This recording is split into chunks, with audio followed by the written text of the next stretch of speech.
Assalomu alaykum barchaga. Mana Telegram bot mavzusini yakunlab oldik. Endi va'da berganimdek qiziqarli ma'lumotlar bilan tanishamiz. Axborot xavfsizligi bo'yicha qiziqarli dastur haqida gaplashamiz. Ya'ni Cyber Threat Map. Ya'ni kiber axborot xavfsizligini ko'rsatib turuvchi xarita. Buni ko'plab Pentagonda, ya'ni kinolarda ko'rishingiz mumkin. Ya'ni kiber xavfsizlik xodimlari yoki hakerlar shu dastur orqali, demak, qayerda, qaysi davlat qaysi joyga, qaysi kompaniyaga hujum bo'lyapti, ayni paytda vaqtlari va qanday turdagi hujum amalga oshayotganini bilib, uni bartaraf etishga harakat qilishadi. Hozir men sizga ko'rsataman. Uning uchun Linux dastur bo'lishi shart. Biz oddiy Windows tizimida ham amalga oshiraverasiz. Tizimda farqi yo'q. Oddiy Google dan kirasiz, hech qanaqa bir sirli joyi yo'q. Yozasiz. Cyber Threat Map. Cyber Threat Map deb yozsangiz bo'ldi. Cyber Threat Map. Ya'ni mana ko'rganingiz mana. Xo'p, bu yerda maplar chiqib turadi. Eng birinchisi mana ko'ryapsiz, live ya'ni jonli bo'lib turgan kiber hujumlar. Demak, tekshiramiz, kiramiz bu yerga. Demak, mana bugungi kunda o'zida umumiy dunyo bo'ylab hujumlar soni adashmasam 7,18,500 necha bo'ladi? 3 ta. 7,718,599 dona hujum ayni paytda bo'lyapti dunyo bo'ylab. Biz bo'lsa bitta kuzatib turibmiz. Hech narsa bo'lmayotganda shuncha kiber jinoyat bo'lyapti olamda. Dunyo bo'ylab qarang, millionlab, 8 million salkam.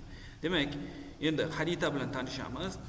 Xo'p, bitta Recent Daily Attacks yaqin orada mana aprel 19-sanasida bo'lgan mana o'sish ko'tarilish jarayonlari. Eng ko'p hujum qaysi jarayonga to'g'ri kelyapti? Demak, may 17-sanada eng kuchli hujum, ko'p hujum bo'lgan. Mana ko'tarilish jarayonini ko'rsangiz bo'ladi. Endi mana belgilangan, mana ko'ryapsiz, Yevropada bo'lyapti eng ko'p hujum. Yevropa bir-biriga hujum qilyapti, ya'ni Germaniya. Xo'p, hozir shoshmay turing. Xo'p, mana demak, mana ko'rgan bo'lsangiz, mana Yevropa mamlakatlari bir-biriga atakalardan amalga oshirmoqda. Mana soni kamayib qolganini ko'rishingiz mumkin. Xo'p, mana Xitoy Virgin Islandsga hujum qilyapti. Mana Amerika Qo'shma Shtatlari Ispaniyaga hujum qilyapti va Amerika Ispaniyaga hujum qilyapti. Katta koeffitsient bilan ko'rayotgan bo'lsangiz. Endi mana bu yerda Nepal, Efiopiya, Indoneziya, Mongoliya, Vietnam degan davlatlar turibdi. Bu nima degani? Top targeted countries, ya'ni juda ham ko'p hujum qilinayotgan davlatlar shular ekan bugungi kunda.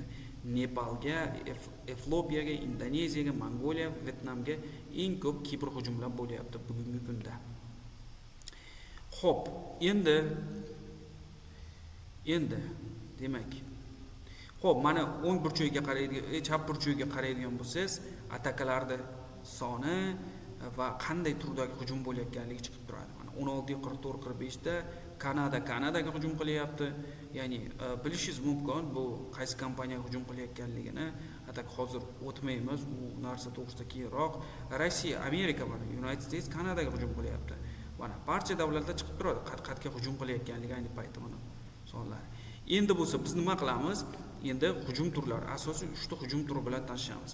Malware, phishing, exploit. Ko'rib turganingizda eng ko'p exploit ko'ryapsizmi? Sariq bilan belgilangan exploit hujum turi. Mana bu yerda o'rab olgan ko'ryapsizmi? Yevropani qarang. Eng ko'pini nima amalga oshiryapti? Amerika Qo'shma Shtatlarini mana maytdan chiqyapti, United Statesdan. Eng ko'pi mana shundan kelib chiqmoqda hujumlar. Isroilga ham katta hujum qilyapti Rossiya. Isroilga hujum qilyapti ayni paytda. Yoki mana Yaponiya ko'rsangiz, Yaponiya hop to'xtatdi. Hop, Avstraliya. Hop, shunaqa hujumlar bo'lyapti. Endi hujum turlari bilan tanishib chiqamiz. Malware, phishing, exploit. Bular nima degani? Qisqacha tushuncha berib o'taman. Malware bu zararkunanda dastur. Ya'ni kimdir qanaqadir viruslar yasab qo'yadi, uni demak tashlab qo'yadi. Tashlab qo'yishi mumkin yoki saytga yuklab qo'yishi mumkin va undan tortib olganlarini dasturlarga zarar beradi. Misol uchun, men internetdan birorta dastur yuklab olsam, u yashirin qiyofada bo'ladigan bo'lsa, o'zi aslida virus bo'lib chiqadi-da, ichiga virus joylangan bo'lishi mumkin yoki o'zi boshqacha nom bilan berilgan bo'lishi mumkin, o'zi aslida virus bo'lishi mumkin. Lekin tortib olganimda tizimga zarar berishni boshlaydi. Ba'zi birlari hattoki ma'lumotlarni ham olib qo'yishi mumkin, ya'ni o'g'irlab olishi mumkin va ma'lumotlar virus o'rnatgan shaxsga yetib boradi. Bu zarar kunanda dasturlar, ya'ni malware. Ko'rasizmi, malware hujumlari bo'lyapti mana. Hindistonda bo'lyapti. Hindistonda malware hujumlari hozir amalga oshyapti. Endi Amerika Qo'shma Shtatlari, mana United o'ziga o'zi ham hujum qilaverar ekan bular. Xo'p, endi ikkinchi variant, exploit. Eng ko'p bo'layotgan sariqlar to'g'risida gaplashamiz. Exploit hujum turi. Exploit zaiflikdan foydalanish degani. Zaif joylar topadi, hujum qiladi. Ya'ni dasturlashda kimdir dastur tuzatdi, testirovщик unga hujum qilib sinab ko'radi. Ya'ni yaraydimi bunga, yaramadimi? Dasturi, ya'ni turib bera oladimi? Ya'ni bank tizimlarini eshitgansiz. Bank tizimlariga hakerlar hujum qiladi. Ya'ni zaifliklarini topa olishadi. Ya'ni bo'shliq, dasturchi tomonidan yaratilgan bo'shliqlar tufayli demak ular kirib ketishadi. Misol uchun, dasturchi parolni yaxshi qo'ymagan bo'lishi mumkin. Bo'lishi mumkinmi? Faqatgina sonlardan iborat qilib qo'ygan bo'lishi mumkin. Yoki faqatgina harflardan u aralashtirmagan. O'sha hisobga osongina exploit qilib olishlari mumkin. Exploit zaifliklardan foydalanib hujum qilishlari mumkin. Juda ham ko'p, mana ko'ryapsizmi? Buzib, ya'ni hakerlar exploitdan foydalanishadi. 90% holatda exploit hujumlari amalga oshyapti. Endi uchinchisi phishing, ya'ni phishing hujum turi. Phishing ko'rayotgan bo'lsa juda ham kam amalga oshadi phishing turi. Phishing degani ma'lumotlaringizni aldab olishadi. Ya'ni sizga link tashashadi yoki misol uchun paymedanman deb turib paymeda linkini tashashadi. Shunaqa qilib turib, demak sizni hop aldab olishadi, o'z nomiga tortishadi. Misol uchun yaqinda bo'lgan hodisa menga tashishyapti. Misol demak to'lovni shu misol uchun internetga kompyuterimni joylaganman va 2,5 million va'da berishyapti-da, menga phishing attack qilishyapti.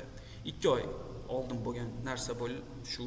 Demak, o'sha attack qilishyapti-da, men Yandex.Go'danman deyishyapti.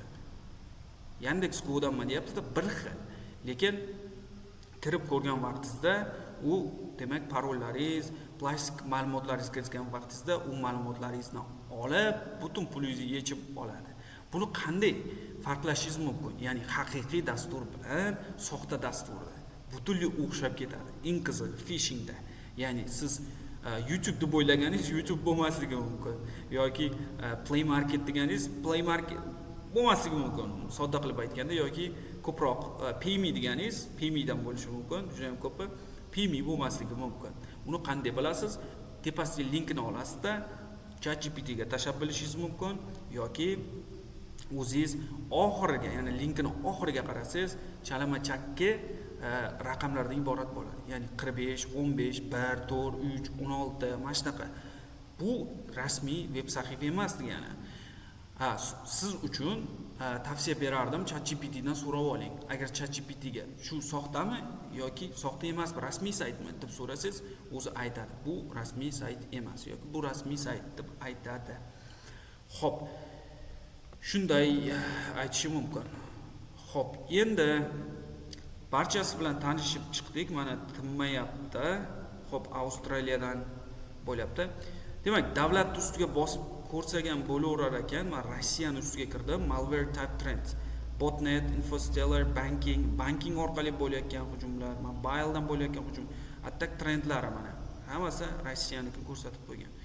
Endi demak, Kanadaga yo Amerikaga kiraylik, juda ham bir qiziq davlat, chunki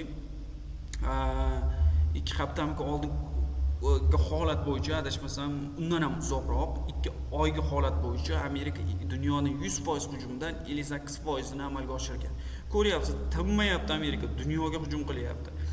Endi hop, Amerikaga kirib ko'ramiz. United States trendi. Demak, 308 botnetdan, infosteller banking tizimidan 07% hujum, mobiledan hammasini ko'rib turishingiz mumkin. Xo'p, darsimiz ko'payib ketmasligi uchun iloji boricha qisqa qilaman. Mana affected organizations, mana affected ta'siri, mana chiziqdan o'tib ketayotganlar mana ta'sirini ko'rsatib turibdi. Demak, belgilab beradi. Greenland bu eng katta orol hisoblanadi dunyodagi. Data ayni ma'lumot bermayapti Greenland, chunki bu yerda hujum bo'lmayapti. Xo'p.